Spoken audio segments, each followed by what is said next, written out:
Hello, welcome to Bible Bedtime Story. My name is Jan. You've met Susie before, this naughty but lovable little girl.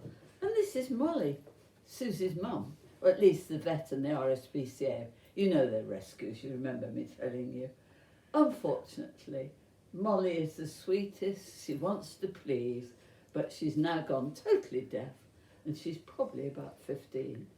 But she still comes on our walk every day and she still washes Susie's face once a day, which is lovely to see. Susie's been quite good recently. Sadly, we do have to keep her on the lead more along the River Avon. Why? Because there are so many little cygnets. We saw 6 yesterday, lovely sight, and a lot more little baby ducklings.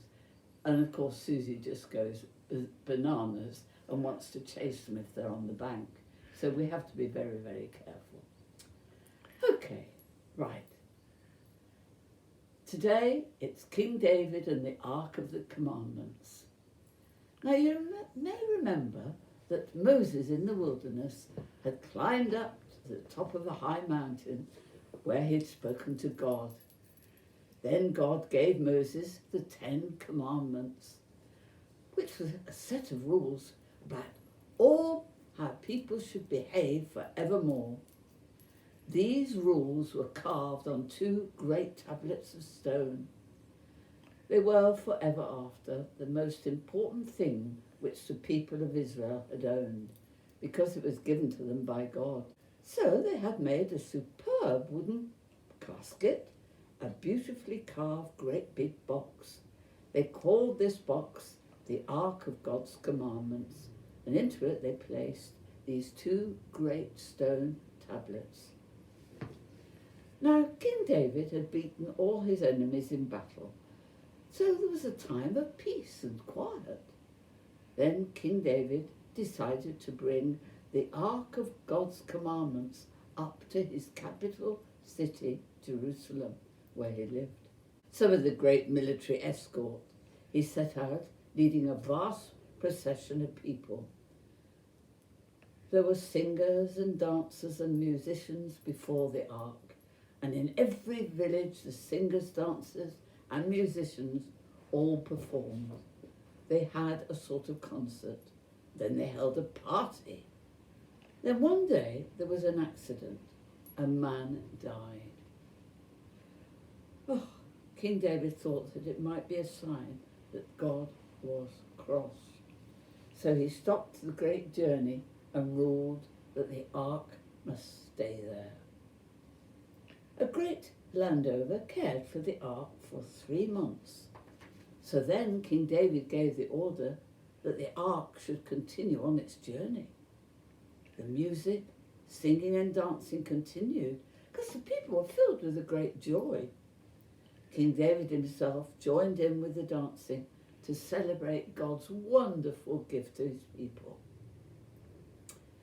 However, one lady, who was the daughter of old King Saul, looked down her nose at David. It really is most improper for the king to be prancing about in this abandoned fashion, she sneered, and she continued, a king should be dressed up in stately robes and walk with great dignity. Oh, King David felt sad for this old killjoy. It's good to enjoy life, he said. God likes a celebration, and so do I. And he danced all the more joyfully.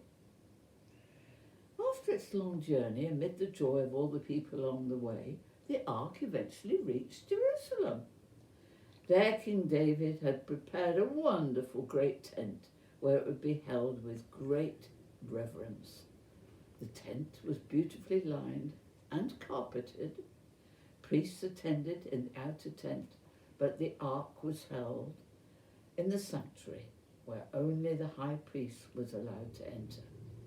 The people of Jerusalem were delighted and held an even greater party to celebrate that at last God's message lived in their city. There was great peace in the land. All their enemies were was so respectful of King David, who was also a mighty warrior and a general. And if it came to battle, so they took good care never to upset him. But one day King David said to his prophet Nathan, I live in a fine palace, but God's ark only lives in a tent. I'd like to build a wonderful great temple for the ark. Would you please ask God if he would like me to do that? King David said his prayers to God every day, but he knew that Nathan the prophet was especially blessed because he was able to hear God's answers. Nathan promised to go and talk to God about it. And God said to Nathan, David is a great king.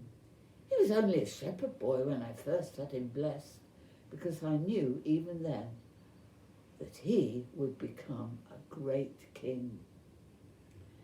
Then, when he was still a youth, he killed the mighty great bully, Goliath. Then I knew also that he'd be a great warrior. Now he has to concentrate on being a wise ruler. That is his mission. So the prophet Nathan passed on this message to King David. David was disappointed.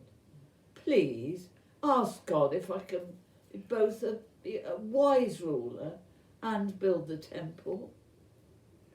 Nathan asked God and returned with the answer. God has decided you may plan the temple, and then when you go forever to sleep, with you, father and your grandfathers, your son Solomon will become king and follow your example. He will be wise and fair, but also he will build your temple to God. And that's what happened. The end. Goodbye, and God be with you. You notice Susie can't wait. She's already gone.